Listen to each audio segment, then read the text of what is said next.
change often brings about both inconvenience and opportunity. Yes. So let's start there. What do you mean by that?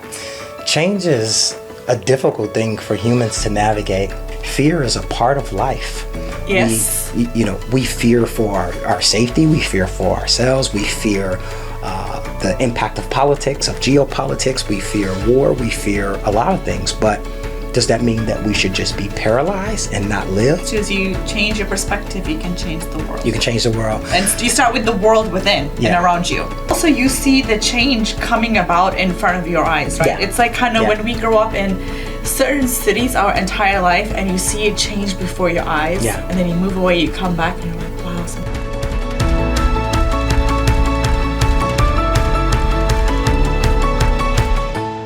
Being in the law industry or being a lawyer is an esteemed profession. It's globally recognized. And you get some sort of reverence when people hear that you're a lawyer. Joining me today is my guest, Oyango Snell. He's the Executive Director of the Corporate Legal Operations Consortium. It's a global hub for legal ops professionals. He's an attorney, educator, and a seasoned association leader with deep experience in the legal and policy spaces. He's also going to be headed to the Future of Law experience in São Paulo, Brazil. It's one of Brazil's most disruptive legal events to speak about the evolution of legal ops and innovation in the law. He has led with purpose and is trying to change this industry in a rapidly evolving space around us. Welcome to Between Us. Thank you so much for joining me here today. Thank you for having me. I'm so delighted to be here. I appreciate it. Excited for our conversation. Oyango, by the time this episode goes on air, you would have already finished speaking at the Future Law Experience in Brazil. Yes. But, in preparation for this, I saw that you had shared a quote that says, change often brings about both inconvenience and opportunity. Yes. So let's start there. What do you mean by that? Change is a difficult thing for humans to navigate. We expect it. In fact, we run towards it. We desire it. Everybody desires to change. You desire to grow. You desire to make more money. You desire to get a better job. All of that, you desire to live in a certain location. That's all change. And how you manage that process comes with both an inconvenience. Think of moving to your favorite city that you want to retire in, right? You have to pack all your things up. Right. You have to get bills and stuff squared away. And you have to actually physically go there. You have to move to that place. All of those things are sometimes inconvenient. But the opportunity when you land in that new place, the opportunity to make new friends, the opportunity to meet new people, the opportunity to help people as you thrive and grow in a new community, there's the opportunity. So in the law, it's no different in the field of law, in any profession really, is that change brings about an inconvenience because it's uncomfortable. You have to go through sometimes intense discussions, intense battles. Sometimes you have to kind of dig deep into yourself in order to determine how you're going to make your way to the other side of whatever that change is going to be. But then when you are faced with that opportunity to take those experiences and make something out of it, that's where the magic happens. But there's fear. Oh, no question about it. I'm going to be talking about that and about fear and love and the difference between those two with my colleagues in Brazil, because I think it's important to understand fear is a part of life. Yes. We fear for our safety. We fear for ourselves. We fear the impact of politics, of geopolitics. We fear war. We fear a lot of things. But does that mean that we should just be paralyzed and not live and not move? Think about what happened with COVID. COVID came, it was unnatural to us. Yes. This generation had never experienced something like that. The first thing we thought about was fear. Fear for our lives, fear for being short on food, water, fear for our loved ones. Fear for our loved ones, the basic necessities. Maslow's theory, right, is you first need to satisfy all of those things, but they're based on fear. As a lawyer, our goal, or at least our training, comes from mitigating risk based off fear of something bad happening. Yes. Yes. Right? So inherently, we're just Right, but fear mongers. excellent point. Well said. Yeah. Well said. I asked that because it's so important in today's day and age where fearful of everything and the Yeah. world around us is rapidly changing. Yeah. And anytime you open up your device, you're shrouded with noise, Yeah. fear of what's going on in the world, and uncertainty. And that sometimes keeps us entrapped. Yeah. Yeah. Well, it's a generational thing. I think about when I was 9 years old. I grew up on the south side of Chicago, and I was an uncle at 9. I walked to school by myself or with some of my friends about a mile. I rode public transportation. I did all types of things. I had to go to the store sometimes with a note from my mom to buy a pack of cigarettes and play lottery. You could do that back then. Yes, yes, yes. But the good old days. the good old days. I could not imagine either of my 2 children, my 2 boys, who are 8 and 10, going to the store by themselves. I can't even imagine going out in the backyard by themselves. That comes from fear of this world. All those things you just mentioned. I was reading something recently, I believe it was The Atlantic. A child would have to be outside alone for 750,000 hours before somebody snatched them. Yet we overparent out of what? Fear. Fear that somebody will take them. Fear that they'll get lost. Fear that they'll hurt themselves. So, it's not a bad thing. It's just something that we have to cope with as humans. Is that there's that fear element. I try to, as much as I possibly humanly can, use that fear as motivation to continue to push change, to want to do better, to embrace courageously the opportunities that lie on the other side. Yeah. So you're putting on a different perspective. Yeah. And I always say this too, is you change your perspective, you can change the world. You can change the world. And you start with the world within and around you. I can't change the circumstances. Life is going to life, as I like to say. Right. Life is going to life. There are things that are going to happen. I can't control them. Despite the fact, I always love when somebody tells me, well, I'm kind of a control freak. Really? Or you're a perspective freak, because you really don't control much. Wow. Life is going to life. How you perceive it, how you receive that situation, and how you deal with it is the only thing you have control over. It's funny that you say that in this moment, because I am a control freak. I would like to say a little bit OCD. But you're OCD, but you're controlling what you can control, right? You need organization, you need things in order, and as soon as someone comes and disrupts that, you might tell them, say, hey, can you put that back, or can you do this, or can you sign up for that? But if you don't have that in your sphere of influence, you'll just do it. You'll just take the action. You'll correct it. Yes. You'll step in. You're controlling what you can control. If you can't control the other person, then I control you control how you do it. So you'll still get the thing you want because it's in your nature. Like that's how you're built. But you're only doing it by what you can control, which is yourself. Now, if you can influence the other person even better. Yeah. Hey, we're in the business of influence. I know what you mean. Right. That's where some more magic happens. Yep. Thank you for that explanation about inconvenience and opportunity. I also feel a little bit called out, but we're going to move the conversation forward. I call that unsolicited free advice. I love it. for me and for the audience as well. But Oyango, you are in the legal profession. Yes. It is also a field that is tradition bound. It's built on precedence, structure, and hierarchy. Yes. And you've led within that tradition, but now you're also trying to help it break it wide open. Yes. So let me ask you, why law and what drew you in? Wow, that's a loaded one. There were so many different factors. One, I grew up poor. I wanted to make money. I wanted to take care of my family. As you stated at the top of the show, being a lawyer is a noble profession. It's one that's world renowned and world respected, right? There's also some lawyers that are not respected. Yes. There's the other side of that coin. Yes. But it's a noble profession, and I hold dear to that.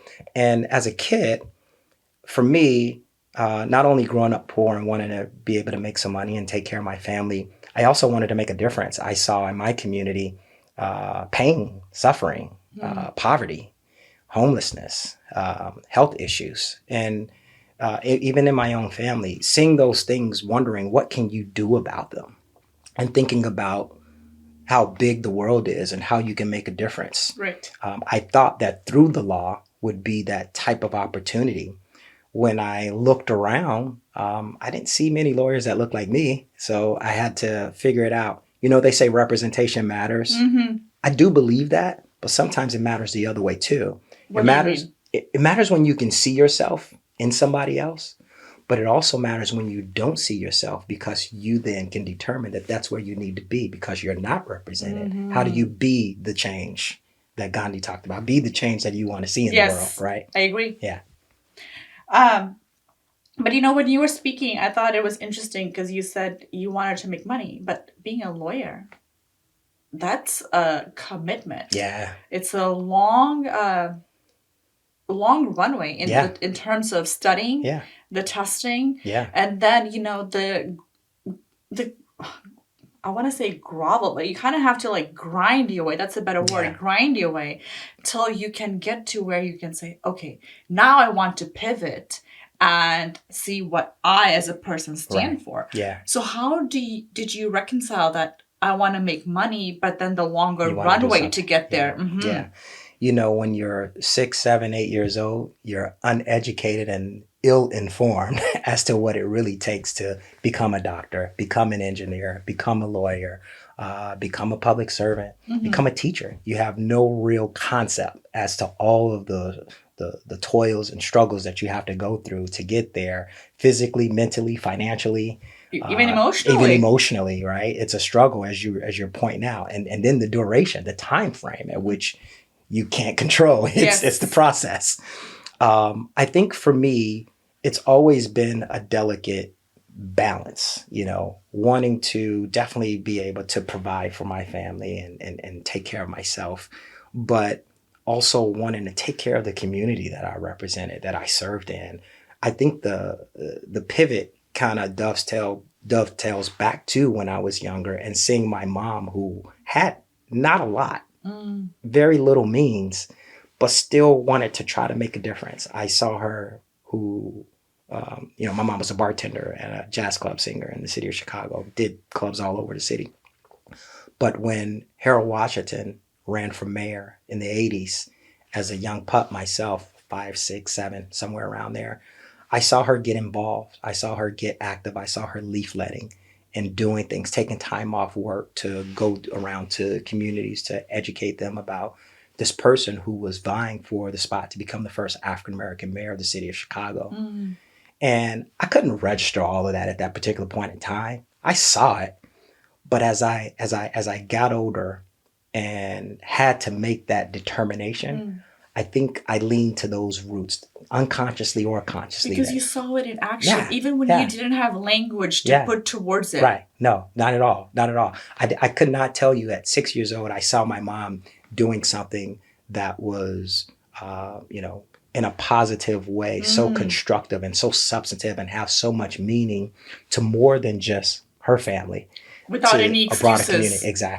Exactly. That's amazing. Yeah. And imagine in hearing you speak, because we come from a generation where we didn't have the social media platforms at our fingertips. No, absolutely. How much more of a difference that could have made much quicker too. Yeah. And you're talking about a person who was, in society's viewpoint, uneducated. My mom dropped out in high school, 9th grade, to have children and raise children. That's why the jobs that she can get were bartending and singing in nightclubs. She had enough foresight. She had what we call street smarts, right? In order to be able to take care of her family and do the things that she thought was necessary in order to raise us properly, put a roof over our head wherever it may be, put clothes on our back and food in our bellies. Some nights it wasn't better than the others, but I'll tell you it didn't stop her from getting active and getting involved and getting engaged when she was grounded with a purpose. And that purpose for her was to do something monumental, particularly inspired by Harold Washington at that particular point in time, who I grew up to and be inspired by. And could you just shed a little bit more light on this person? Yeah. So Harold Washington was the first African-American mayor in the city of Chicago. Was elected to be the first Black mayor of the city of Chicago. He did one term, he ran for election and I think he won the second term, but he died in office. Oh no. Harold Washington was a lawyer. Was a prosecutor for a while, a defense attorney, and then went on to, I can't remember if he was a prosecutor or a defense attorney, but he went on to serve in the state legislature in the state of Illinois. What a great win. Yeah. He was a local alderman. I got a chance to understand, and that kind of helped him rise up through the ranks. In Chicago, we have wards. So you have an alderman, which represents a ward, and then all of those representatives serve on the city council. So it's not just like, 5 or 7 people, like in some cities. And then you have like a head administrator, like in some cities, or a city manager. Chicago has a mayor system and then it has a ward system. But Harold Washington was a notable public figure. For me, most notable for a number of positive things, like diversifying the public works jobs. It was in Chicago. It was very segregated. You had Polish descendants who kind of represented either like the fire truck workers or the fireman workers, and others who represented or had a large grip on sanitation. Yeah. So and then blacks worked in other parts of the city and throughout public works, and it was segregated in that way. And Harold Washington really worked to kind of desegregate that component. Chicago has a large Polish community, has a large Italian community, Jewish community, African American community, obviously, and trying to navigate that in the 80s, in the 1980s, when you're one of very few high notable public figures of a major city like the city of Chicago. So again, I was young. I didn't learn all of this until I was older, but I was inspired by that you left movement. An impression. Yeah. And also you see the change coming about in front of your eyes, right? It's like kind of when we grow up in certain cities our entire life and you see it change before your eyes. And then you move away, you come back and you're like, wow, some things have changed, something's happened, but I'm glad I was here for X, Y, and Z. Yeah. That's amazing. Yeah. Thank you for question. the context. That's actually quite helpful. Okay, so let's go back to being a lawyer in an industry. I don't know to what extent it has changed, but when you entered, it was an older industry in terms of the structure of it. How did you push forward when you knew, vivacious, full of life, wanting to make a change? I think a little bit of personal will, a little bit of luck, and whatever folks who might be listening believe in, a higher power that kind of helps guide you and navigate you along the way. The profession itself, although I saw difficult traditional challenges or experienced them, for me, they were not hangups. Yes, I had, I started my law practice at a large law firm in Columbus, Ohio. Yes, I had those 1 or 2 partners that really didn't take to me or thought that I was a little bit too this or too that, and didn't give me assignments or criticize my assignments at that point. I thought maybe unfairly or a little bit more harshly than some of my counterparts. But on the other hand, so what? It builds character. It made me tough. It made me think. It made me think critically about my work. It made me think critically about my brand. When I submit a motion or a memo, the memo and the motion speaks about who I am and what I'm capable of doing. Not my charisma, not my degrees, not any of the things that might be hanging on the wall. How well can you articulate? How can you communicate effectively and zealously represent your client? And I think that concept, that theory, is embedded in most professions, but especially in the practice of law, how do I zealously represent my client? How do I represent my client with zeal, with excellence, with the best foot forward? And I think some of those challenges, some of those traditions help me at least understand the framework. And if I was able to innovate or do something different or do something more, what I like to call modernize, I just took the liberty to do so and begged for forgiveness rather than permission. So how do you beg? I like that. You beg for forgiveness rather than permission. Did it always work out that way? No, absolutely not. Sometimes I did. I received what most people do who beg for permission, consequences. Were they dire? And they were not always favorable. Oh gosh. But in a traditionally led space, at that time, and I don't know how much of it is true still now, and we'll get to that. But when you were starting out, I mean, it seemed like you kicked fear to the curb and said, like, let me just forge ahead. But weren't you, I mean, yes, the consequences, but what gave you that madness, for lack of a better word, to say, no, I'm going to challenge the norm because I see it differently and nobody's listening to me and I'm tired of this feedback? That went back to childhood and of what I saw growing up. When I watched the legal shows, when I watched Matlock, LA Law, Perry Mason, I didn't belong unless I was in the defendant's chair, right? So what gave me that courage, maybe is the word, is the word that I'm looking for, is the reality that according to society, according to statistics, I'm not supposed to be here. So what do I got to lose?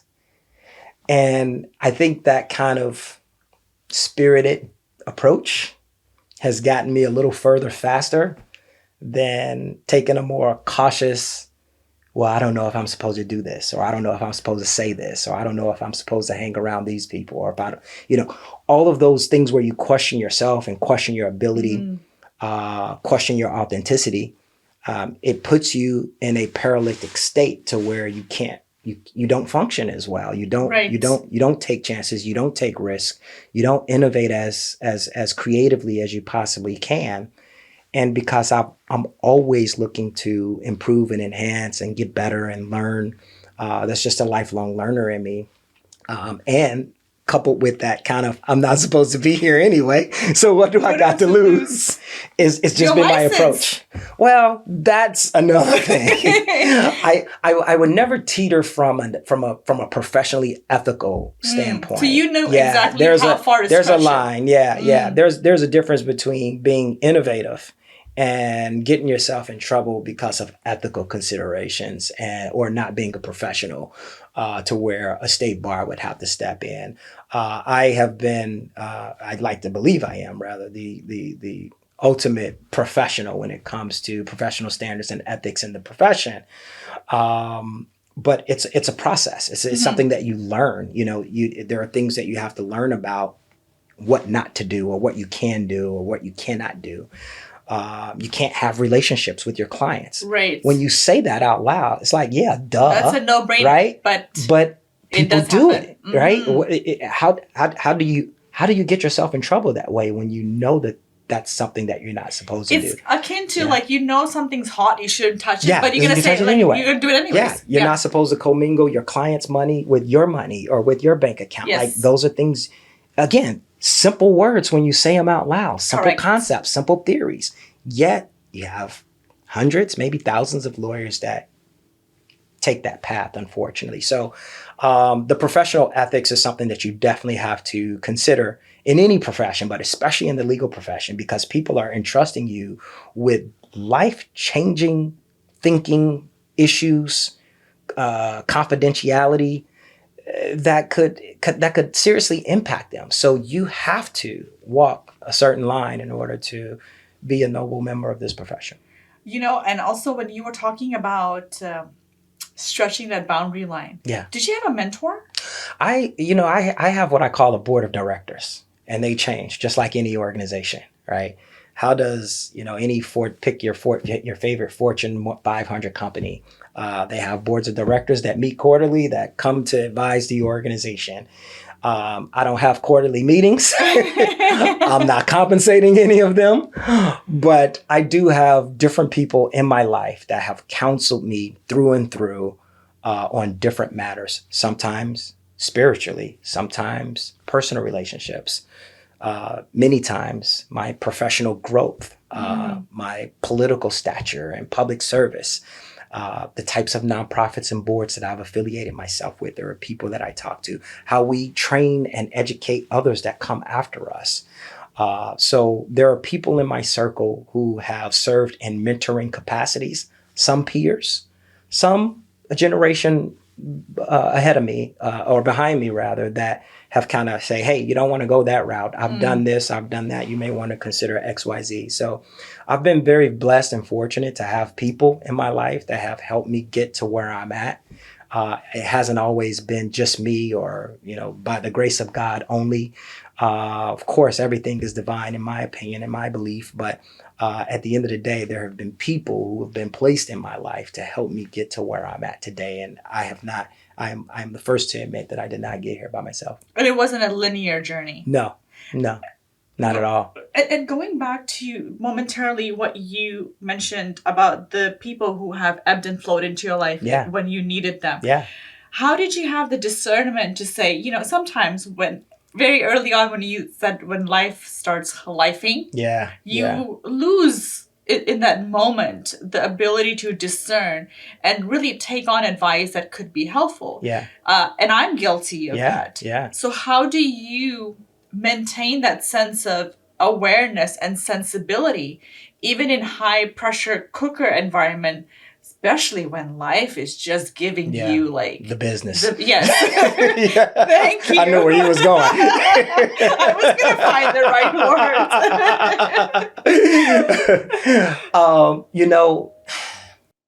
I'm going to tell you a personal story. Yes. When I was in college, undergrad, I had when I finally declared my major after playing football and realized I needed to graduate, I wasn't going to the NFL. My professor, Dr. Lois Pelakudis, a very small, frail lady. I majored in political science. I remember I was, turning in assignments and I got to my senior thesis and she knew that I wanted to be a lawyer. And she said, Oyango, you got a B plus on your paper. And I went through hell and high water to get this paper done. It was my senior thesis. It was on the development of charter schools in the city of Dayton. I felt like I was kind of like an early adopter of the charter school model because I had a front row seat behind, how it was coming about. Dr. Lois Pelakudis said, I didn't give you an A because your writing sucks. If you want to become a lawyer, you need to learn how to write. Now, I'm saying it a little bit more harsh than she said it, but that was her note to me. My response was, I got a B plus. All right. So I knew my limitation. However, I did not pay attention to the ceiling that I was creating for myself when I got into the professional world. Sometimes people didn't come and tell me that my writing sucked. But you know who they did tell?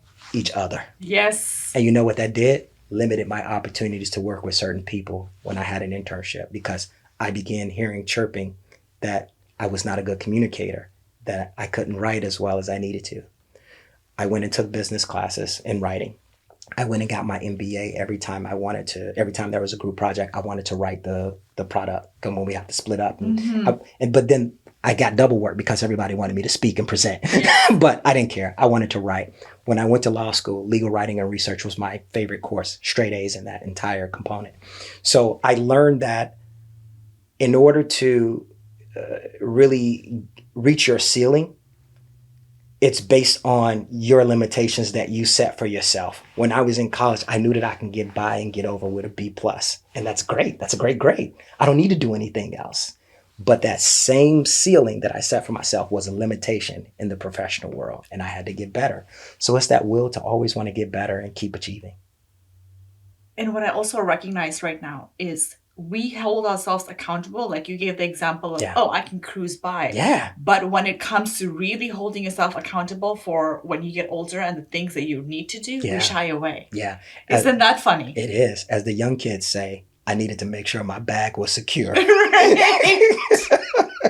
And if people felt that I couldn't write and I couldn't communicate as well as I needed to, working in the legislature, of all places, where we write bills, that was part of the job, writing bills and writing press releases.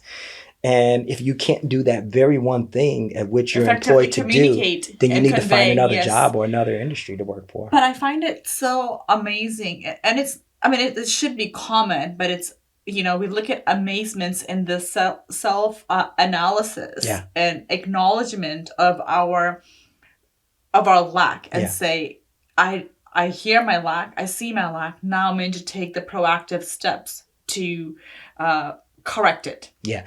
Yes and no. One caveat. What is that? My brand. Remember, I didn't do that on my own. I didn't rise to the occasion until people were chirping about my ability. And I was getting to that. Yeah, I was getting to that because I was going to say, when you hear the chirpings, it can go in a different direction. Yeah. It can be detrimental to your self-esteem. And you could say, what it makes you do is makes you cower. So if you were shining at this, you're going to shine at this level. Yeah. And then before you know it, you become dim, overshadowed by others. Yeah. So it can go either way. Yeah. And so, when I say accountability, we should assess and take accountability at every juncture of our lives, or even on a daily basis. What did I do wrong? What went well today? We don't do that, and rather we fall into what you talked about when we began this conversation, into that fear, and it entraps us into not giving our best and trying to strive and go and keep breaking the glass ceilings that we have set for ourselves. Yes, absolutely. Absolutely. I do agree. I love how you phrase it. It can go in either direction, or multiple directions for that matter. One can suppress it and don't pay any attention to it. Yes. And just face life's limitations whenever they come about, right? It's like you ignore it, hoping it'll get better. I don't know much that has, but that's one choice. You can make that choice. You can listen to it, take the accountability, fess up, do what you need to do to get better, move on and improve. But you just touched on something that I didn't even think about until you said it, is that the psychological impact that could do to a human being, and how they are paralyzed from responding. One, either because they don't know how, or two, because they have now been judged in such a way that it takes a chip from them. And sometimes people don't recover from that. Yeah, and it's okay. It's okay to have it chip away at you, but don't let it chip away at you forever. Yeah. We're all human beings. Yeah. But we digress. Yeah. Okay, so coming back to, you mentioned when you kept pushing the boundaries when you entered law. Yeah. But even when you were met with these barriers and unwillingness from your peers around you to embrace change. Yeah. What was that one thing that anchored your conviction in an environment of 90% saying no, follow the tradition? Yeah. Because of what the structure and the practices and industry is based upon. And that's what people know best, and they want to honor it. Yeah. One of the examples is one of the things we're dealing with today, right? So the law firm model is based off billable hours. That's how I was taught. That's how I was trained. That's how most law firms conduct themselves, or at least employ that model. Individual lawyers who have their own practice employ that model. That's the business of our practice. However, when I was a young pup, I remember that certain clients didn't want to pay billable hours for lobbying and government affairs work, and the partners in the firm asked a very important business question: are we losing out on the opportunities to represent these clients in lobbying efforts if they're not going to pay billable hours to lobby? The reason why is lobbying is based off relationships, mostly. Some policy work, some intelligence, but relationships. what's the value of my relationship of getting a bill passed or killing a piece of legislation that you need or you want to be stopped? What's the value of that? Well, it's different per company. To one company, it might be their entire business existence. To another company, it might be a drop in the bucket. Mm-hmm. Trying to figure that out, we came up with the association model. Several like-minded clients would pool their resources into a membership fee, and we would represent the association of whatever interests those clients happen to be particularly interested in, and we would represent those individuals. So the innovation, I tell you that story to say that the innovation is there. We stepped away from the billable hour model, and we're talking about the early 2000s, mid 2000s. We stepped away from the billable hour model when it worked to our benefit, and pushing for that type of innovative approach in order to not miss out on those types of clients was in our best interest. And we did that. We face those same situations now of how do we become more efficient? How do we become more effective with doing legal work and not solely relying on billable hour as the product, but the value product and the substantive deliverables that brings about in various projects. So I've always been, it hasn't just been me. It's been like-minded people that I've been with. When we face those challenges, how do we find the common nexus that we all agree on and try to move the ball forward in order to get to where we need to get to? So your conviction would lie in your ethos of how you lead forward. Oh, yeah. With everything. Absolutely. Absolutely. I get an idea a minute, and I've always been like that. Now, 98% of them are bad ideas. It was a song, Michael Jackson. I forget the name. Oh, Let Me Show You the Way. He starts off by saying, I don't know everything, but that's one thing I do know. And for me, that's like one of my personal mottos. I don't know everything, but that's one thing I do know. So game on. Let's figure it out. But let me find like-minded people that can figure it out with me, because misery loves company and nobody wants to be the only failure by themselves. Right. If we fail together. That's funny. It's like, Ashley, partner up with me. Let's let me convince you to partner up with me so we can go talk to the partners about this project and see if we can get it going. And now if you say no, I gotta think about then it. You have to let me know about exactly what numbers are we comfortable losing, right? Yeah. But going back to, I picked up on something that you said, which was about lobbying. Yes. And the relationship building. Yes. When I sat here too with the battalion chief of CAL FIRE. Yes. We talk about relationships, but really it is so integral. It seems like even in all the professions and all the bills that come out, it impacts the citizens. Yes. Everybody. But like, you're out there passing bills for companies or yes. for other people's. Yes. Let me be a little bit more polished, if to the degree that I can without getting my emotions here, is you're lobbying, you're building these relationships for companies. There's a reciprocal exchange that's happening. Yes. But that reciprocal exchange for the benefit of party A and party B ends up impacting the nation or the people of that state. Yes. How do you wrestle with that decision? Yeah. I wrestle with it in the sense where corporations is an entity it's its own legal entity, but it's run by people. Yes. Right. And people are consumers too. People like the head of, again, pick your favorite Fortune 500 company, also buys groceries, also gets gasoline, also has car insurance. I'm naming all the people that I've represented without naming them. Somebody's going to be on Google. Right. Who's this guy again? What did he do? Who's he referring to? So, how I reconcile it is there's the general theory that as a lawyer, everybody needs representation, no matter what side of the aisle you're on.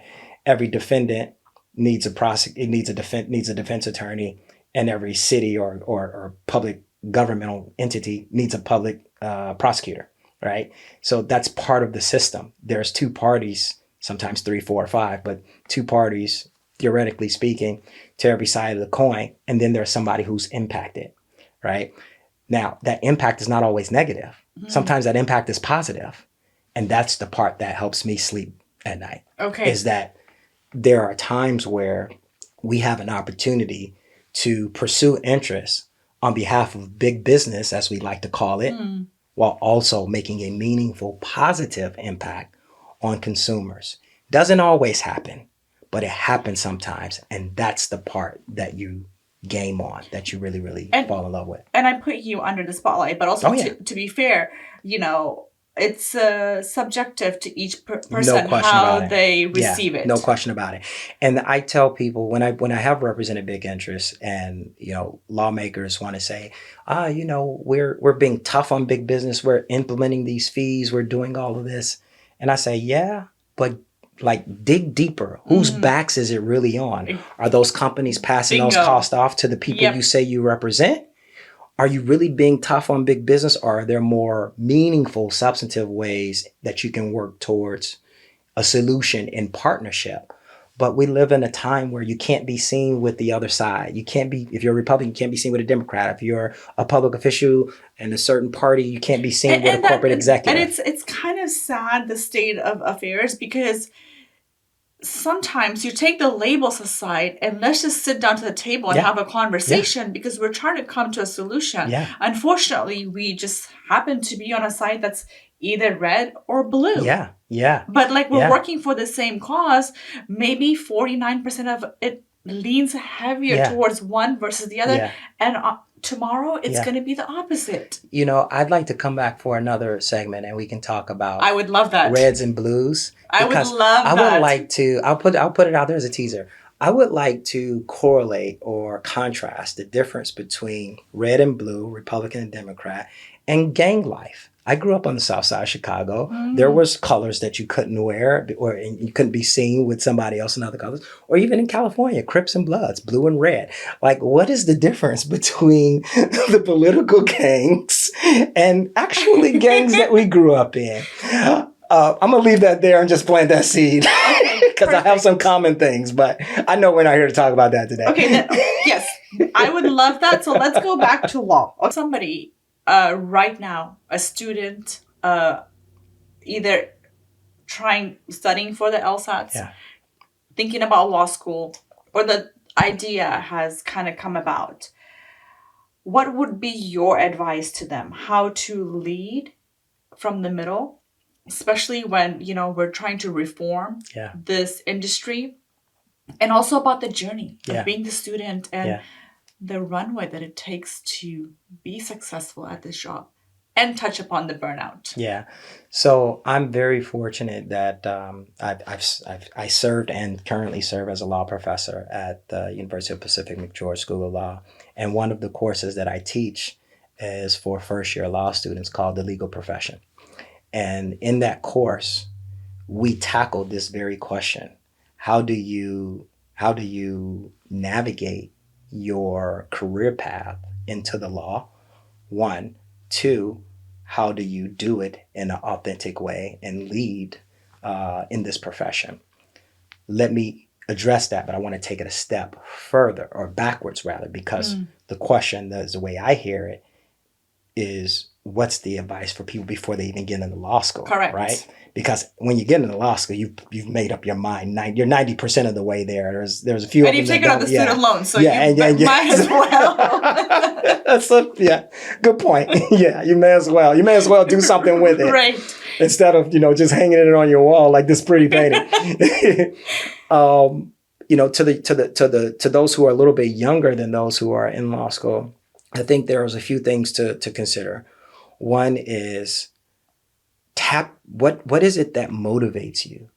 The law isn't for everybody, but I do and wish and hope that everybody learns about it and study it more, because I think that those are the individuals that can help contribute to society in a more positive, meaningful way, to get rid of some of the bad blood that we have in public service and politics today. Just because you don't become a lawyer doesn't mean that there are other opportunities for you to make a positive contribution and impact through the law.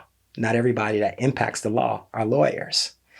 But I would say this is that to identify and tap into what your true motivation is in whatever profession that you're interested in.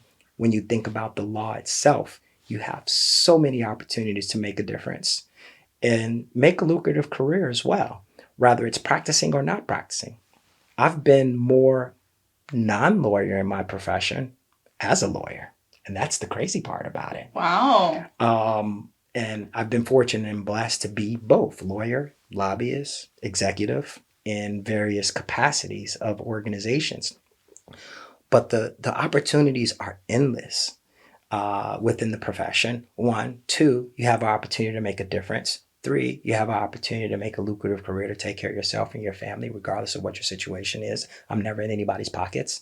But, those 3 alone are enough reasons for any young person to consider taking on this profession. I would add that if you do decide to, don't settle for mediocrity. Like, look to lead the industry. And this gets to the leadership component of while there's the professional ethical considerations that one must consider, right, and know that they're capable of living up to that creed, it's important for those individuals to also look for ways to lead the industry in a more positive way. We have bad apples, just like any industry. There are some lawyers that don't do the right thing. We just talked about a few examples, right? Be different than that individual. Be an example of what the legal profession should be. So when somebody tells a bad lawyer joke, you're able to step in and say, hey, that's not our entire profession. So be a better example for those that have come before you. So those are the 3 things that I would say to really think about. Yes, making a lucrative career for yourself, but 2, having the opportunity to make a difference. How do you make that difference? You're armed with so much intellectual capacity. Being a lawyer is such a privilege, not because I am one, but by the numbers. There's about 1.4 million lawyers in the United States. And we're a population of 396 million or something like that. Somewhere, yeah. 390 something million in that ballpark, right? Yep. So, I don't know, doing quick lawyer math, that's like 0.004%, something like, maybe another 0 before the 4. And pardon me for interjecting, but it's fascinating because I wish I had looked at it from that perspective, because I was pre-law. When I took advice from people who had already gone through law school, passed the bar in their respective states, and they said it's heavily saturated, don't get into it, you're not going to do well. Yeah. And because I was in California and I wasn't looking to leave California, California bar is one of the hardest to pass as well. It still is, yeah. No question. So, they were not lying about that part. And I'm going to ask you about that momentarily here.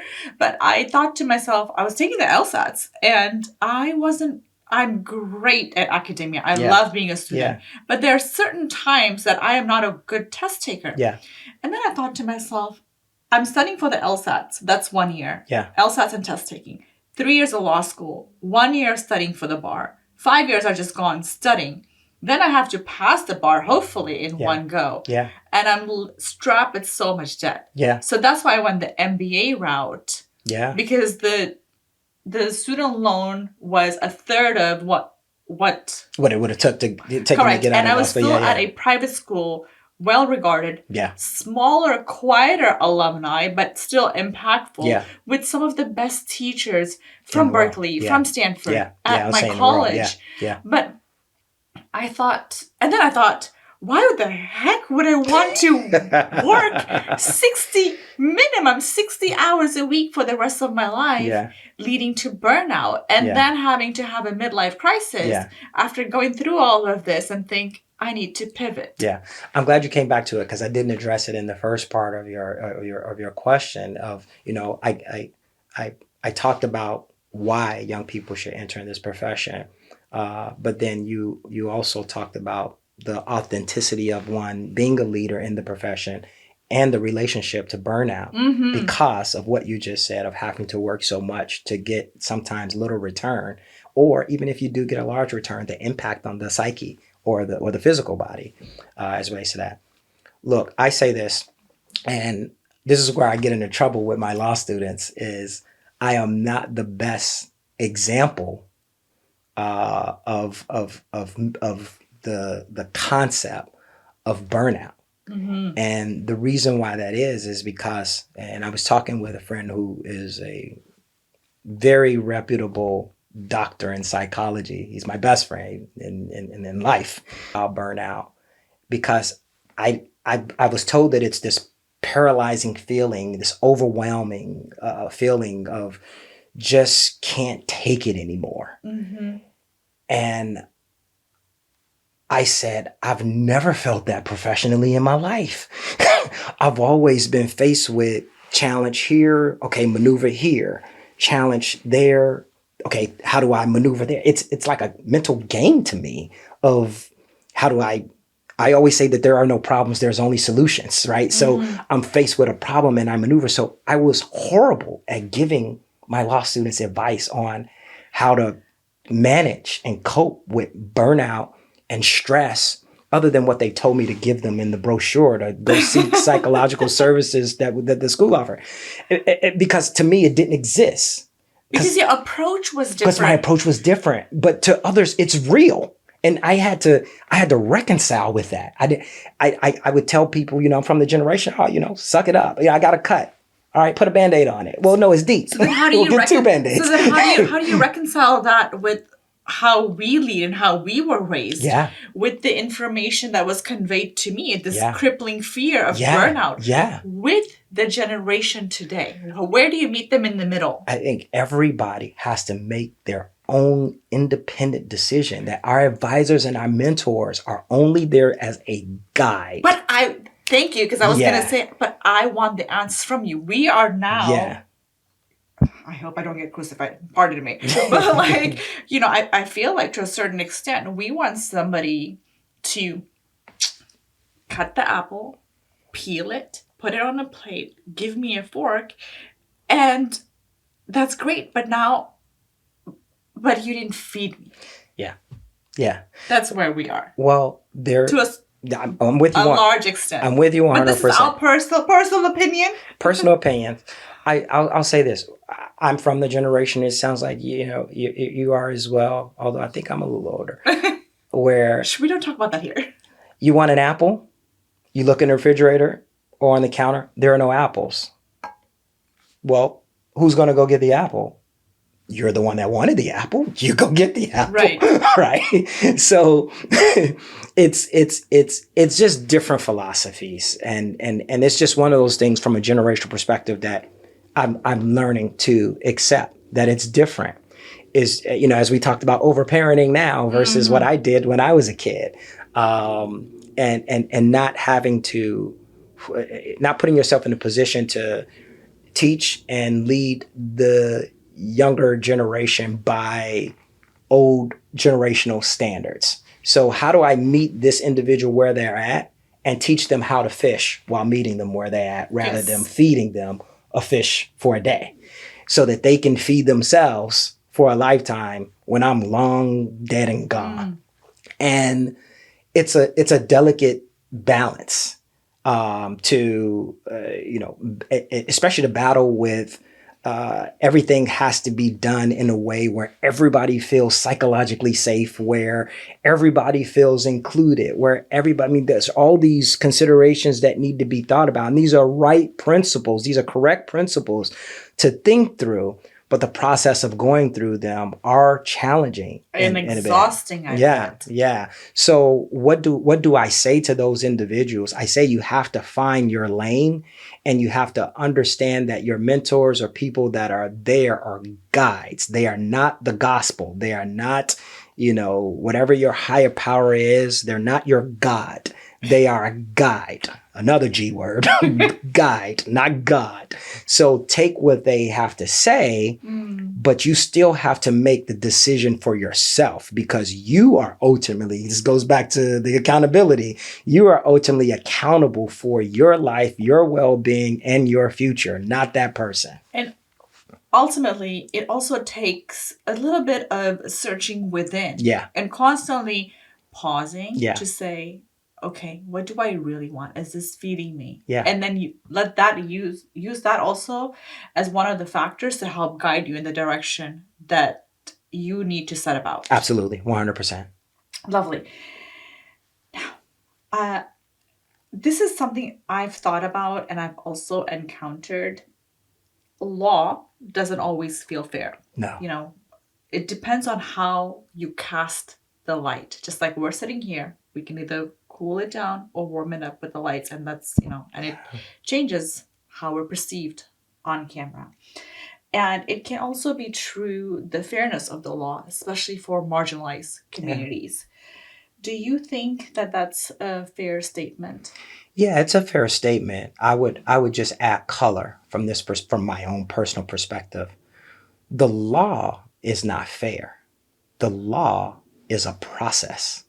I know we think of law as fairness, but the law is really procedures and historical precedents on how matters should be treated. Doesn't mean that they're going to be treated in that way.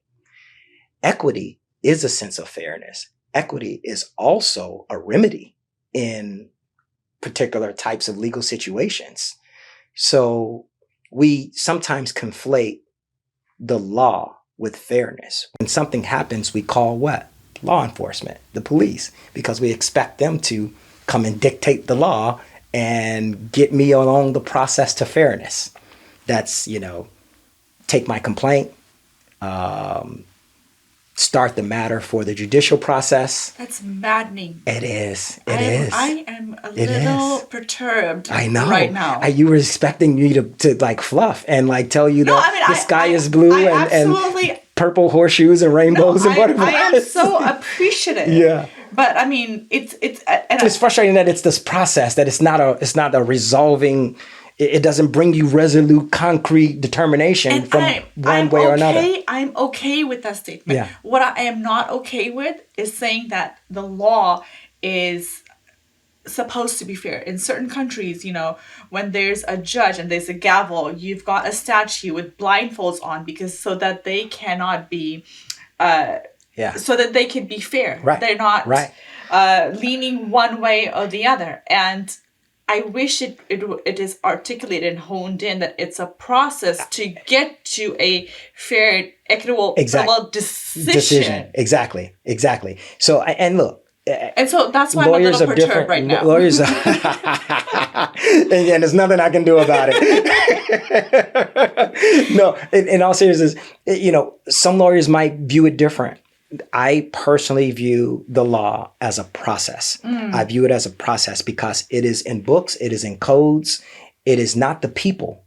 The people dictate the equity and the fairness. Rather, it's the judge, sometimes it's the prosecutor, sometimes it's the defense attorney, sometimes it's two corporate attorneys, going back and forth, trying to figure out what's best for each client and coming to the middle to negotiate. And the law itself is a process, and it's a lengthy process. Yes. None of us walk around like an encyclopedia of all laws, everything regulatory in our minds. So we review the law on a particular issue when we're faced with a problem or a situation that our clients bring us, and we read up on it. And what do? We analyze it, and we analyze and evaluate it with precedents. But also sometimes there's gaps. Sometimes there is no precedence. So now what do you got to do? Our good old favorite. I love this. You got to make it up. But you got to make it up with some sound reasoning that you have to present to a court or to some other tribunal. And then That's that's a beautiful process because nobody knows what's going to happen now. Right. Right. So the judge is going to do what's fair, or the arbiter, or whoever the How soundly the chief you person. present Yeah. your How argument. soundly it's presented, how it's evaluated, how it's analyzed.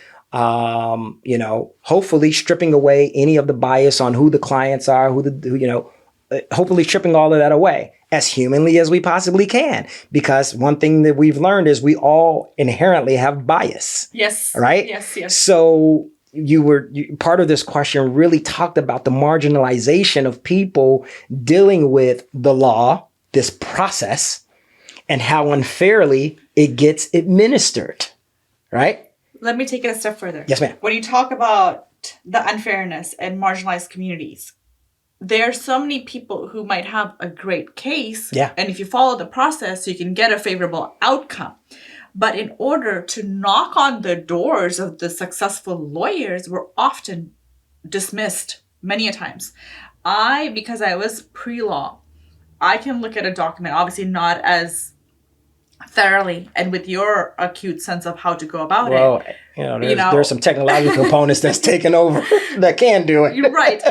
Yes. But, at that time, I've had instances where I've had to knock on doors and knowing that I have a case and say, well, I basically need to do my due diligence, which is to research, see what law applies, pick out the correct action-oriented words that would grab your attention. Yeah. So that you could take a peek, spend your 5 minutes, just say, I'll take on your case. Yeah. And I am the one giving you all of this supplemental information, basically doing, and I'm saying you as in like the law person, representative, to make your jobs easier. Yeah. When I am in need and you're still going to make 20% of whatever my win is. And I've been successful, but it has come at the back of me doing the laborious, hard-hitting work of picking up those books, going and flipping through to what would apply. Yeah. So then how do we bridge that gap now in 2025 to make sure that the people can successfully knock on the door, especially with the marginalized communities, and have the process result in a favorable outcome? Yeah. Well, the two things are unrelated: a favorable outcome and an intelligent, competent attorney, right?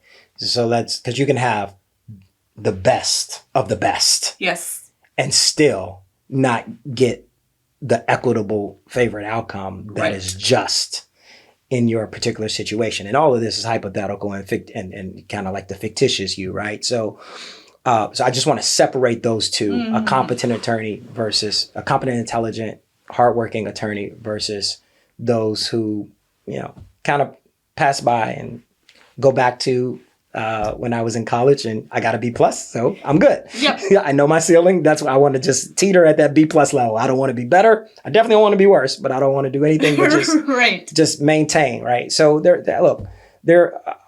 not every attorney is the best. Like there's different levels. There's different levels of skills. There's different level of intellectual capacity. There's different levels in application of the process, of understanding the process, of understanding how the law works. And in order to zealously represent your clients. I totally will admit that and understand that. It's very difficult as a member of the public to identify, one, who's the good attorney, two, do you even have access to an attorney? From a financial perspective, from an awareness perspective, from an education perspective, from a geographical perspective, based off your case and your issue. Like there are so many barriers that's there. Unfortunately, it all gets dumped on the lawyer to figure it out. When I told you the statistic earlier, that there's only 1.4 million of us. Think about what that looks like when you spread us across the United States. Yeah. And then think about how many specialties we have as lawyers. And think about how many, where you're headed, how many judgeships are not even filled, are sitting vacant, and those issues can't get handled. So I think that there is improvements on all sides of the coin. There is that situation where as you mentioned, you gave the hypothetical, and you as the citizen or non-lawyer have to do all of the work Right. to get the attorney's attention to take that case, to understand what the law is on that particular matter. It happens. It's unfortunate. There isn't again, some universal education to where lawyers know everything about everything. We're human too and have to learn and figure it out. I would just hope that in those particular situations, you have one that's more empathetic and steps in to help you, or, the fictitious you, understand what's happening with your case to be able to take it forward. But yeah, I want those two things are not related as the competence and then the justness. And sometimes we think that they both out to be true, and their situations. And when you're in that situation, you're in an issue. You're having an issue. Correct. You don't care about the process. You don't care about what somebody else might think is just or not. You need representation. And I'm seeking services because you're an expert. 100%. And I think my advantage is because I had the skills. When I couldn't get them to open the door and I was knocking really hard, I thought, okay, let me go back and do what I can to get the attention. But you're an anomaly. And I am an anomaly. And I recognized, let me use this word, what my advantage and what my privilege was, knowing that I had this advantage. So I kind of had to sit down and say, okay, let me comb through and let's dissect. And when the door didn't open, there was one instance when I said, I'll take it on. And I did. And I won. I mean, it was something small, but that felt satisfying. The principle. Because principle. And it felt satisfying. But to your point, I'm an anomaly. What about the masses who are so, you hear about people who are wronged and you know that you can present something favorable. They go left unrepresented. Yes. They go left unrepresented. They lose their house. They lose cars. They lose trust and the monies that should have been passed down to them.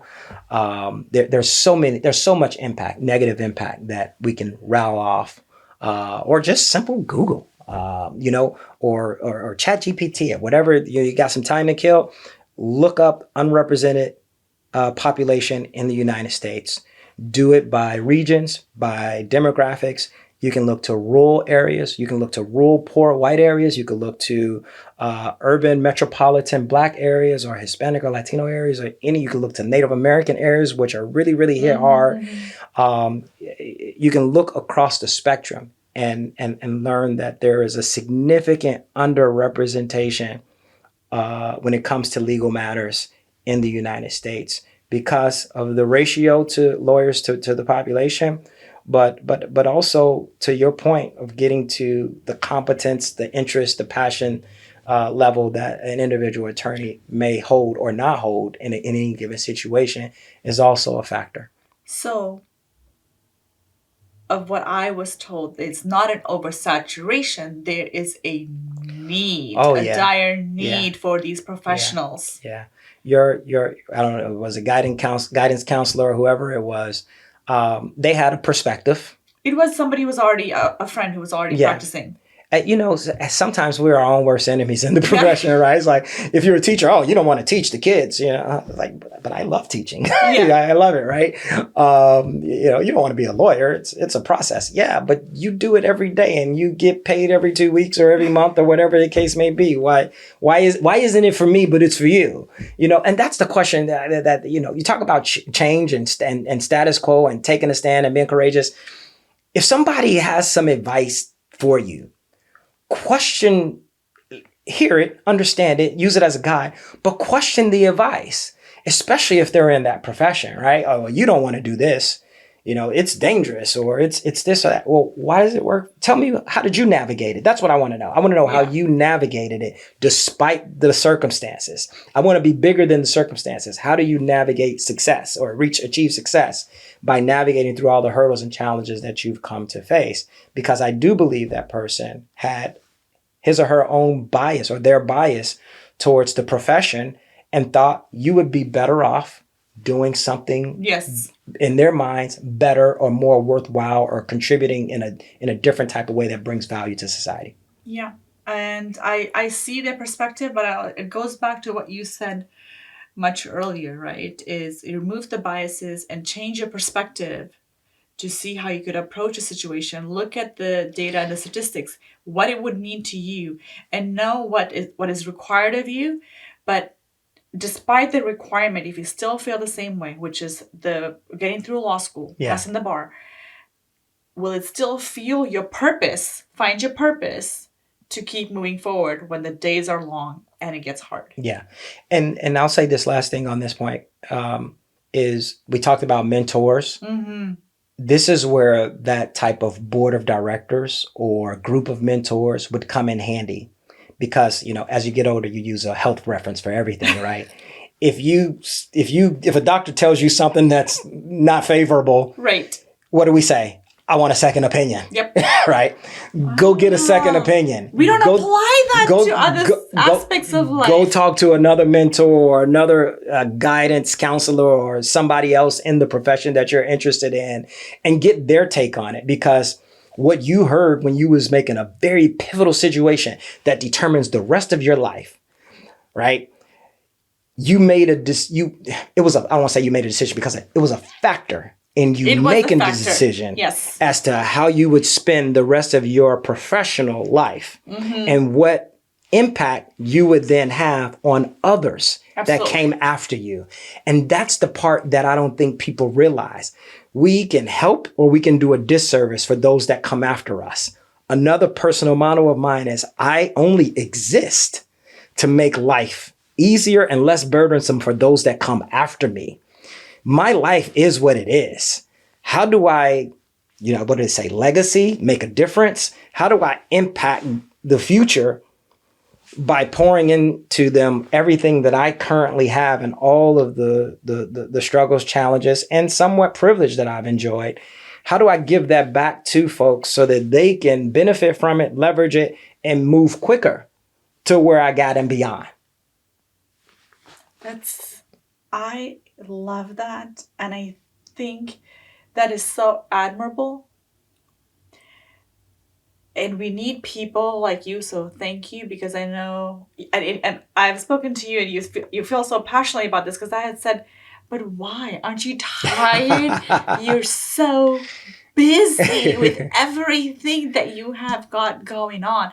And I think you had said something to the effect of, if not me, then who? Then who? If not me, then who? Going back to thinking about all of the people that made a difference in my life, some I can still call today, some I've known for 30, 40 years, maybe more closer to 30, 40 might be a stretch. But, I can call upon them today and just have a conversation or get their take or ask them for something. And because I've cultivated those relationships and those people exist, some of them are no longer in my life. Some people are no longer in my life who, if it were not for them, I would be that statistic. I would have been stuck on the south side of Chicago. I would have been potentially in a jail cell. And not speaking on the stages of potentially Brazil. Dead. Yeah, definitely not that. That's amazing. Now, and thank you for sharing. And I'm so glad that it's so nice to have somebody who can share it candidly. I mean, of course, there are times when you have to dance around what we can say and put a ribbon, a pretty bow on things. And I do understand that component. Yeah. But it's also nice to have the little bit of banter, what serious conversation weaved in, because this is important. Yeah. There is a need. There's a lot of underrepresentation, and there's a space that needs to be filled, and it becomes a reciprocal relationship for individuals who might want to take this route. Which brings me, this is one thing I was curious about when I was pursuing law school and I pivoted. Yeah. Do you think law school needs to be that long? If you're taking the LSATs, right? Now you're gonna get me in trouble with all these law school administrators. Let's okay, I'm gonna keep it a buck with you. One of the things I pride myself off on is being transparent and being honest. But I mean, you have experience now. You have years of experience as a professional too. Yeah. I'll say this: learning the law is difficult. It's a difficult process. It's a process. We talked about it. It is a process. It's a difficult process learning it and understanding it.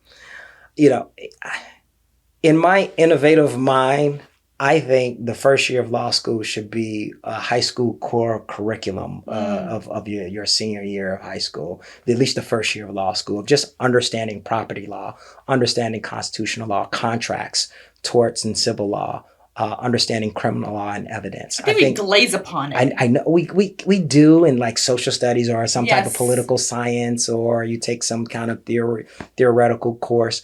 But I really do think that even if people don't go into law, it will produce better citizens of understanding the process that we talked about under, of that first core curriculum. If we were able to do that, I would be a champion and an advocate for shortening the law school curriculum to 2 years post undergraduate school rather than 3 and 4 for part-timers, for those who have to go part-time.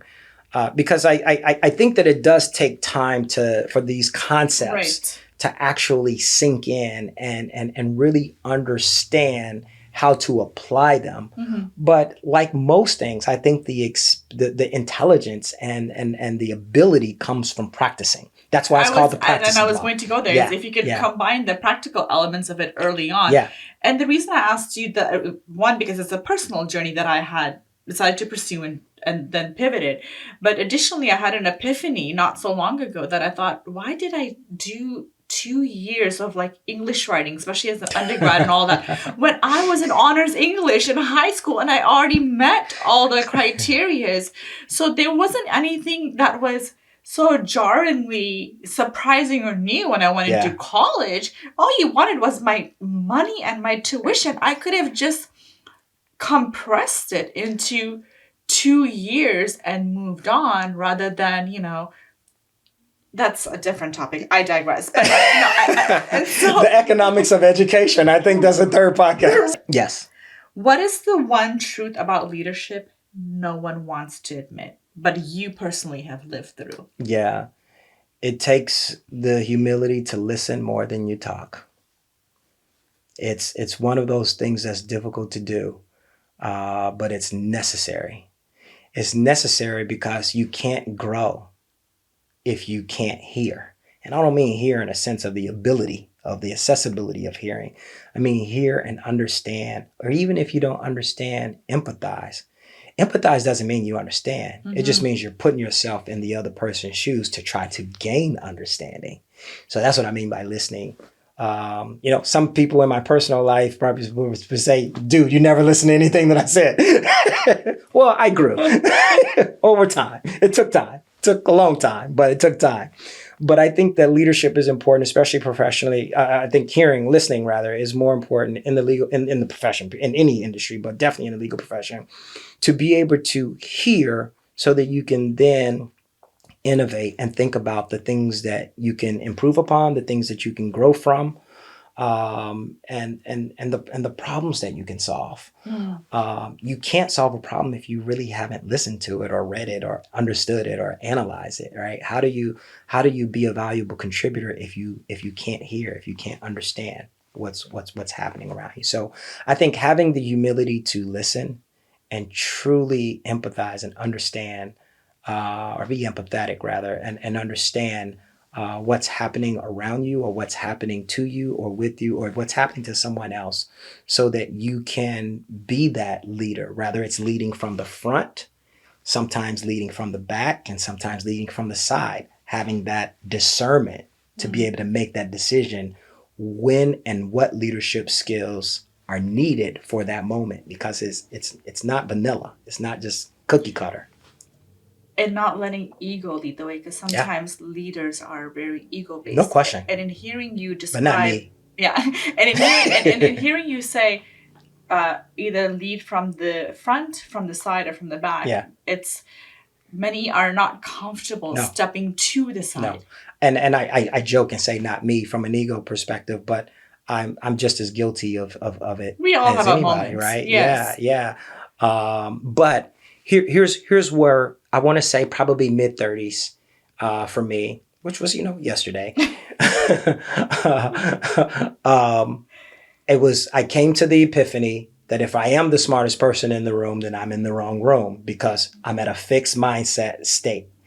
How do I get into a different room where there's a growth mindset state to where I'm continuing to learn and grow and develop and change, right? So part of that was lessening the impacts of the ego because like you said, we all have it, but how are you going to be impacted by it? Right. I could say, hey, I'm the big fish in this room here. Everybody's my minions and they're all looking up to me. But it's because I've chosen to put myself in a room with, in my mind, people who do things that are less than what I'm capable of doing. How do I level up? I'm in that room if I'm training, if I'm teaching, to help them level up. But I'm still able to learn from them too. Yes, absolutely. Right? Absolutely. And that's part of that growth mindset that I mean is that just because I'm teaching, just because I'm standing in the belly of the classroom or the pool, I don't want to say pulpit, that's church, but but in the galley doesn't mean that I can't learn. It just means that I'm facilitating a conversation and trying to give you principles that I need or we're designed to share. But I can still learn from you as how you apply that and how you think about it and how you innovate. So I think having the ability to just hear, to and flexibility. Listen. Yeah. Oh, agility is important. I love that one. I love that one too. Yeah. Being agile enough to know when to turn that ego off. So it was because of that process that I went through in my 30s of recognizing that I too need to grow. It doesn't matter about the MBA. It doesn't matter about the JD. It doesn't matter. You've done this, you've done that. You've been in this room. Irrelevant. How are you going to get better? How are you going to make a difference? How are you going to keep moving the ball forward? Think of any sports team. They win the championship. Philadelphia Eagles won the Super Bowl last year. Their mindset is, I was watching SportsCenter this morning before I was coming over here, and they were interviewing the coach, Sirianni. And they said, the first game of the season, they're going to do the banner and welcome you guys as Super Bowl champions. He said, oh, they're doing that the first game? He's like, oh, yeah, we won't be out on the field for that. We're going to be getting ready for this season. We're going to be trying to get better so we can play this season. Yeah, we won a Super Bowl last year. Great. High five.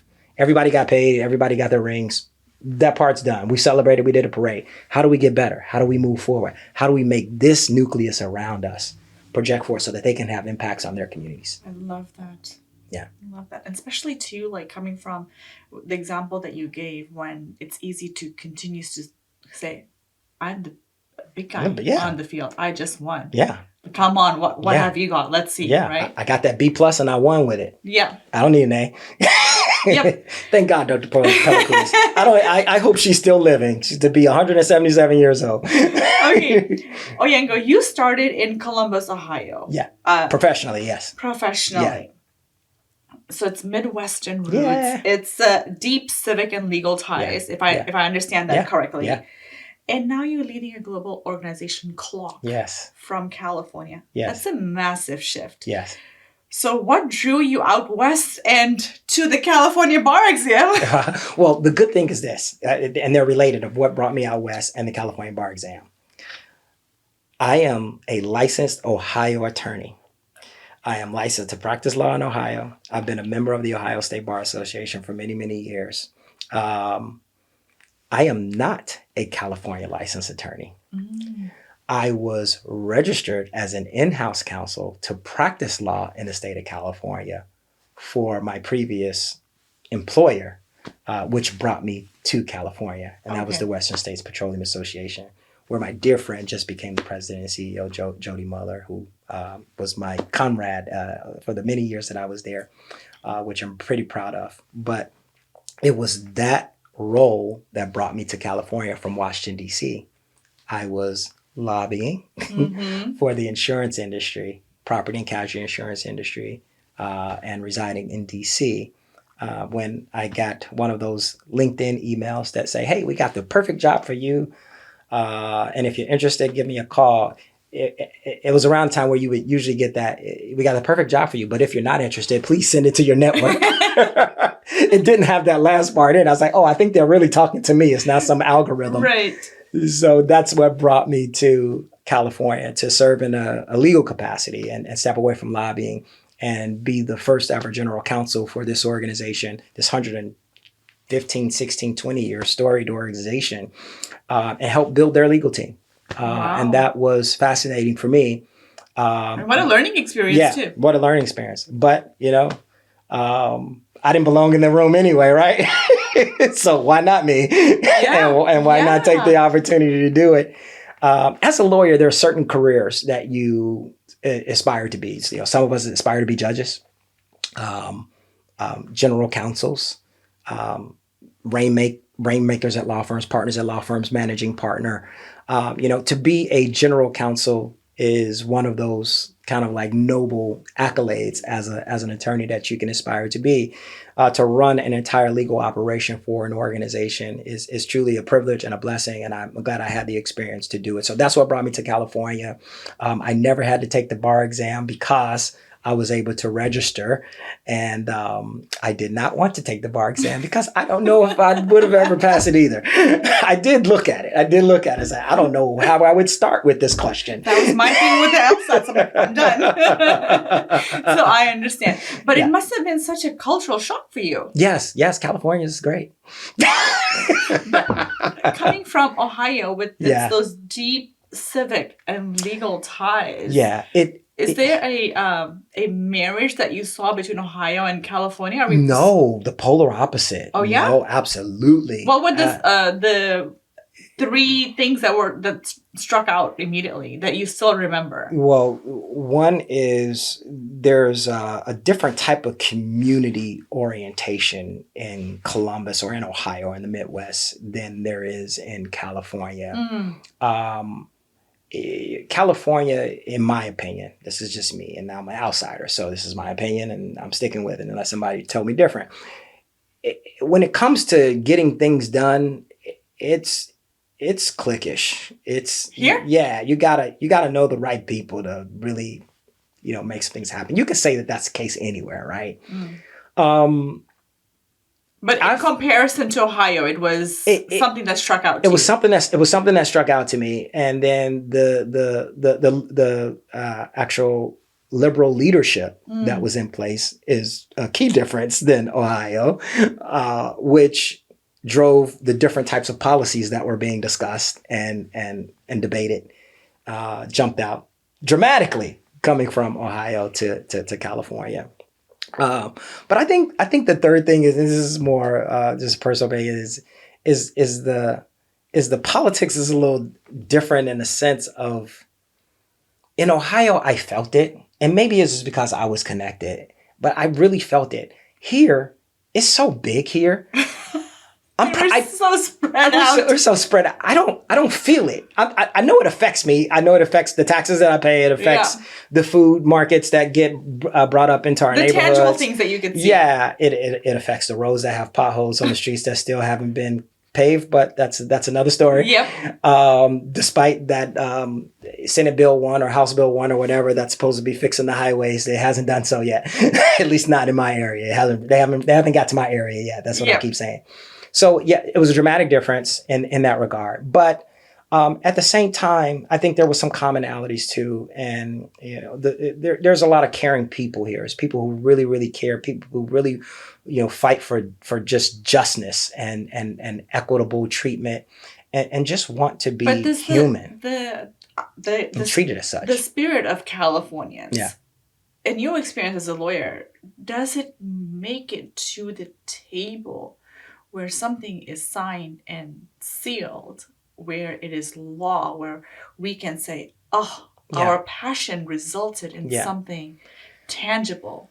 I gotta honestly say, sometimes it does, but most times it doesn't. Yeah. And I kind of figured as much. Yeah, I'm not gonna sugarcoat this just because I've been on that side. Well, people are tired of the sugarcoating. Absolutely, 100%, 100%. If we need to make change, we have to get honest. Absolutely. We can't be all rainbows and butterflies. We have to have some intense conversations, but still be able to disagree without being disagreeable. Correct. And that's the part that I miss. I used to be able to go to lunch and go go to dinner with people on the other side of the aisle and just have a good time. And now you're tiptoeing around it. And then we would go to the chamber and we would do battle. And it was a joke. It was the joke like, we kicked your butt. Like, we got that bill done. Like, you thought you had it. Yeah. It was jovial. Like, but now it's... Because it was in the spirit of what you are all working towards and striving of the process. Yeah. Spirit of the process. And it seemed like the spirit of the sports. Yes, right? exactly. It was sport. Now, everybody truly believes that they're doing the right thing.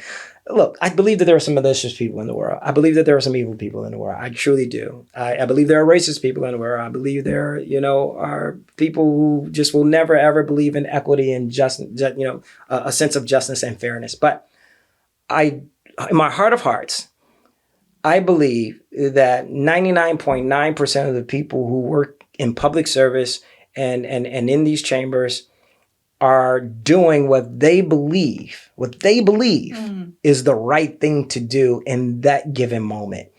And it's very easy to Monday morning quarterback from around the world, wherever you may be, whether it's online, a tweet, a podcast, a press release, whatever it is you do. It's very easy to throw a stone at somebody else. Yes. And the business judgment that they exercise when they made a decision versus putting yourself in that position to make that decision or help drive that decision. Changes. Yeah. So we need to be able to say, okay, when I made the decision, it was correct in that moment, but the need of the hour now, 3 weeks later, 6 months later, has changed. That's a different now you're talking about accountability and honesty and transparency. But it still is relevant to what you said 100%. When you start throwing stones all based on decision. I wish we had a society, and this is part of the culture. I wish we had a non-cancellation society. I think we're going back to it. If we had a non-cancellation society, legislator Smith, whoever Smith is, fictitious name, I don't know any legislator named Smith consciously that I can think of. Legislator Smith who passed good legislation 6 months ago that's now bad because some other law changed that impacts a group of people, or it had indirect or unconsidered circumstances as to how it's impacting people, can come to the same mic that Representative Smith, or did I say Senator Representative? One of them, Smith, could come to the same mic that they spoke from when they pounded their chest and pushed that legislation and say, hey, guys, love you. We got it wrong. We had it right when we did it because we were trying to make this change, and have this impact. However, with the changing tides, we need to move in a different direction. I'll be launching legislation to do this to help fix that. And sometimes you do get lawmakers that do that, but it's, they're few and far in between. And I'm going to add another factor is sometimes when these laws are made, you say representation, but representation doesn't necessarily, it, right? Doesn't necessarily mean representation. Well, because also it's subjective to your description. Who's you representing? And who's being represented? What is the pool? And it goes back to what you said previously is ask why. Why or how did you navigate when you say things are tough?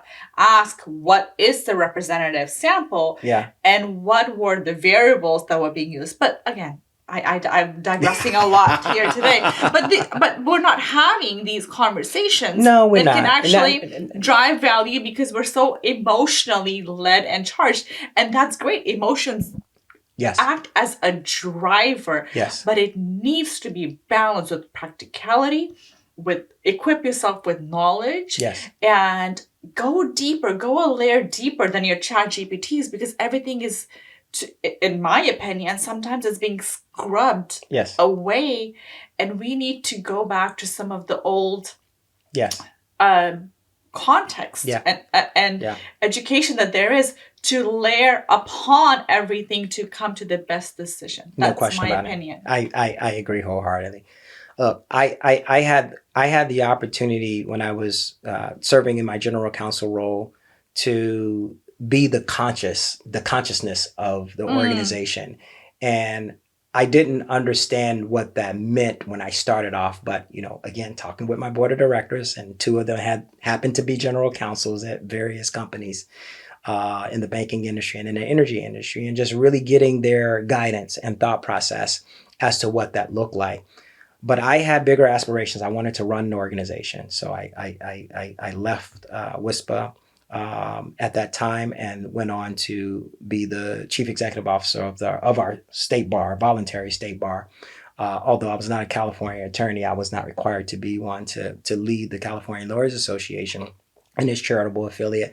And I had a chance to, learn my way around being a CEO of an organization and being responsible for other people and making decisions that really impact the 60 plus thousand members that we had at that particular point in time, and issues that impacted the over nearly 200,000 lawyers in the state of California, and all the people that they serve. And that was a heavy responsibility, something that I didn't take lightly.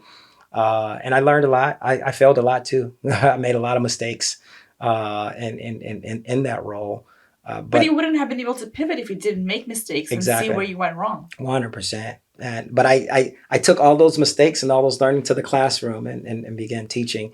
And that's where CLOC found me. And I was just going to say, so how did you go from being a counsel in California? You've built up this legal department of all these people, built relationships. What prompted you to build CLOC and expand on everything CLOC does? Yeah. And why is it so important right now? Well, just one correction. I didn't build it. I'm part of the, it's been in existence for 10 years now. Okay. But this is the second permanent executive director that they've had over that 10-year time frame. CLOC had reached out through a recruiter on LinkedIn. I feel like a walking commercial for LinkedIn. LinkedIn. Sponsor us. Get at me. I'm going to leave it at that. They reached out to me, and the recruiter did, not LinkedIn. and asked me, if I'd consider it. We had a great conversation about it. I looked it up. Wasn't familiar with the organization at that point in time, but got familiar with it and really fell in love with what I was seeing. I fell in love with the people. I fell in love with just the diversity and ideas and thoughts and innovation that was being presented. And this concept of wanting to improve upon legal services, wanting to impact it and make it more effective. Everything we've talked about thus far. Everything we've talked about, but with a little bit of a narrowly tailored component, right? Its initial focus was on the corporate sector. How do we make legal more efficient in the corporate sector? That's why it's called the Corporate Legal Operations Consortium, because initially when it started off, there was a bunch of people, about close to a dozen, that were reporting to general counsels, doing operations work, all of your back office end type folks, whether they were business analysts or chiefs of staffs or directors of legal ops or technologists or other related roles. They were kind of suffering together of all of the change that was happening in the industry, but also how they were coping with not only just keeping up with it, but how they were working to try to make legal operations more part of the strategic business enterprise and not just another function that was belittled or just laborious in some kind of way. So and we're talking about individuals who work for some very well-known companies in Silicon Valley. They'll just put that whole region on display. And they got together and commiserated, but also created a vision. Right? You don't get together with people from your industry and there's no commiseration. Right, absolutely. Sometimes we call that happy hour. And that's why I chuckled, yes. Sorry, go. No. Sometimes we call it happy hour. But they did more than just be happy in the hour and actually created a vision of really creating a reputable industry that became legal operations and really focusing on the impact that it has to the industry. First dealing with it in Silicon Valley and then growing nationally and then growing internationally because there were individuals who were working in in-house legal teams at various corporations across the world. This wasn't just a U.S. issue on how to help enhance the practice of law, at least at the corporate sector, through legal teams. So that was the genesis. 10 years ago, 2015 is when they stood up. And and being able to, take the helm at such a pivotal time, our 10-year anniversary year was one that I really stepped up to the challenge to say, I'm in, a game on, let's go.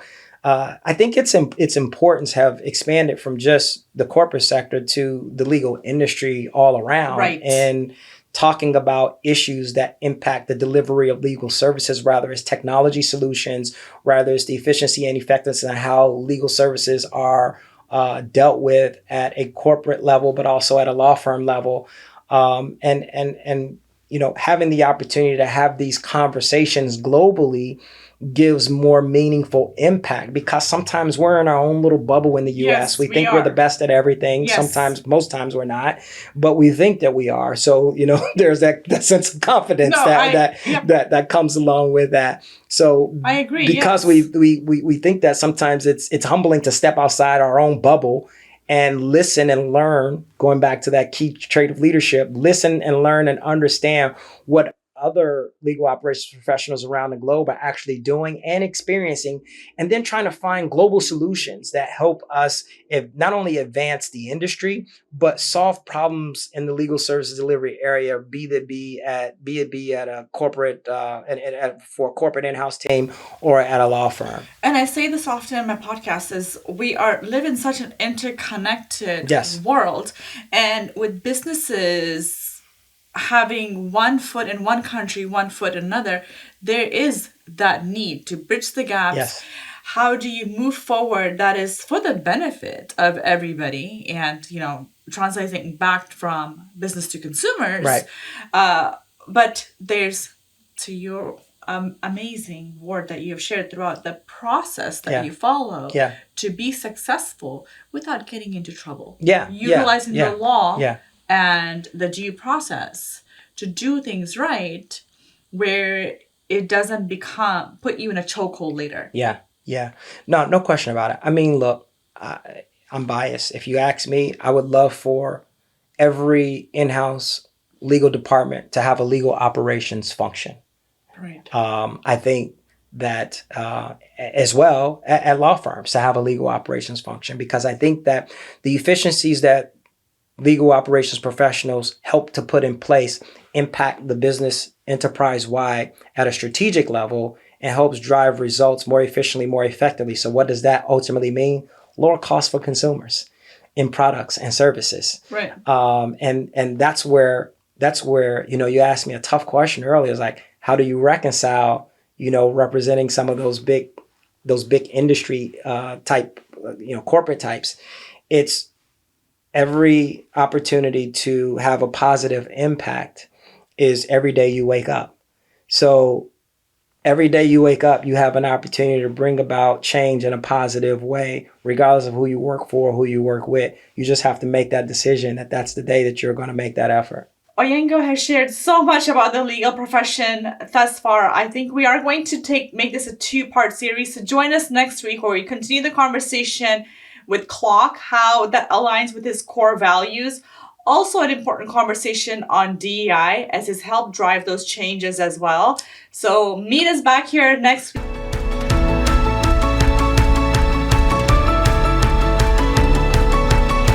What are your core values and have they evolved over time?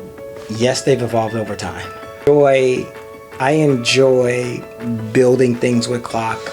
I enjoy team and we're working on some new things to help this association be a very core, key, pivotal player in the legal industry. And that's what's important to me. Have what I call a come to Jesus meeting as to what it is that you want to achieve. Sorry. Yeah. You can't have a come to Jesus meeting at 25. Yes, you can. But I made it. And what I mean by that is, exactly what it sounds like. I believe that I belonged in certain rooms. So I put myself in certain rooms.